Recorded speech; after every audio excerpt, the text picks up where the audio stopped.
चुनाव से ठीक पहले चंपाई सोरेन ने कर दी सबसे बड़ी गलती। जेएमएम के हाथ लग गया ब्रह्मास्त्र, अब कल्पना सोरेन करेंगी खेल।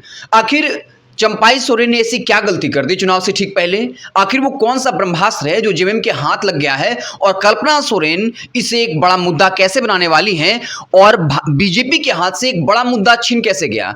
आपको पता होगा, चाहे नरेंद्र मोदी हो या शाह या बीजेपी के तमाम कद्दावर नेता, वो क्षेत्रीय पार्टियों पर परिवारवाद का आरोप लगाते रहते हैं। लेकिन इस बार जब बीजेपी ने टिकटों का नाम फाइनल किया है, प्रत्याशियों का नाम फाइनल किया है, तो अब एक बड़ा मुद्दा जो है वो बीजेपी के हाथ से छिन गया है।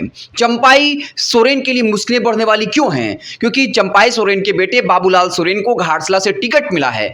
टिकट मिलना एक अलग बात है, लेकिन जब टिकटों जब ऐलान होना था, 2 दिन से चंपाई सोरेन जो है दिल्ली में थे और अपने बेटे बाबूलाल सोरेन के लिए जो है वो वहां पर बैटिंग कर रहे थे। अंततः बाबूलाल सोरेन को टिकट मिला है और जेएमएम इसे एक बड़ा मुद्दा बनाएगी और कहेगी क्या भाजपा के अंदर परिवारवाद नहीं है?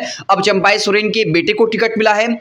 रघुवर दास की बहू पूर्णिमा दास को जमशेदपुर पूर्वी से टिकट मिला है, जहां से सरयू राय विधायक हैं, लेकिन रघुवर दास के दबाव की वजह से अब उनको जमशेदपुर पश्चिमी से चुनाव लड़ना पड़ेगा।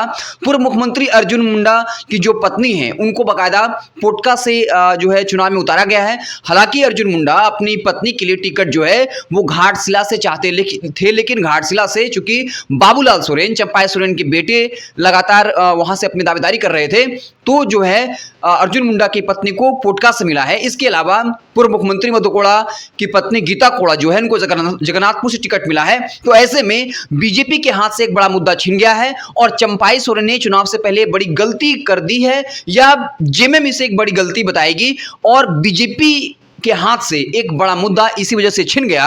जब भी वो परिवारवाद को लेकर आरोप लगाएंगे तब उधर से भी काउंटर किया जाएगा। कल्पना सोरेन जो है वो मैदान में आएंगी और कहेंगी कि चंपाई सोरेन जो है वो अपने बेटे को टिकट दिलवाने के लिए जेएमएम का साथ छोड़ा, बीजेपी के साथ गए। मान सम्मान वाली कोई बात नहीं थी, कहीं उन्हें अपमानित नहीं किया गया, बल्कि अपने बेटे के राजनीतिक करियर को साधने के लिए, बचाने के लिए वो गए। और कहा यह भी जाता है कि चंपाई सोरेन ने हेमंत सोरेन के पास ये प्रस्ताव रखा था कि बाबूलाल सोरेन के टिकट चाहते हैं, लेकिन हेमंत सोरेन जो है वो तैयार नहीं हुए और ये कहा कि अगर आप बाबूलाल सोरेन के लिए टिकट चाहते हैं तो फिर आपको राजनीति में जो है अपनी सीट उन्हें छोड़नी होगी। जिसके बाद कहा जाता है कि बाबूलाल सोरेन के दबाव में ही चंपाई सोरेन ने जो है वो जेएमएम छोड़ा और बीजेपी के साथ गए। हालांकि बीजेपी भी जो है इस बार के लिए बाबूलाल सोरेन को टिकट नहीं देना चाहती थी, थोड़ा आनाकानी कर रही थी, क्योंकि फिर बीजेपी जानती है कि चुनाव के वक्त में वो परिवारवाद का आरोप जेएमएम पर नहीं लगा पाएगी। लेकिन चंपाई सोरेन पिछले 2 दिनों से दिल्ली में थे और फिर दबाव की वजह से बाबूलाल सोरेन को घाटशिला से टिकट मिला। तो कहीं ना कहीं परिवारवाद का आरोप जो है वो बीजेपी के हाथ से छिनता हुआ दिखा है।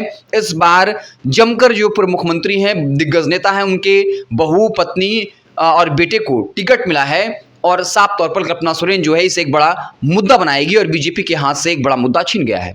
देखते रहे वेब समाचार। बहुत बहुत धन्यवाद।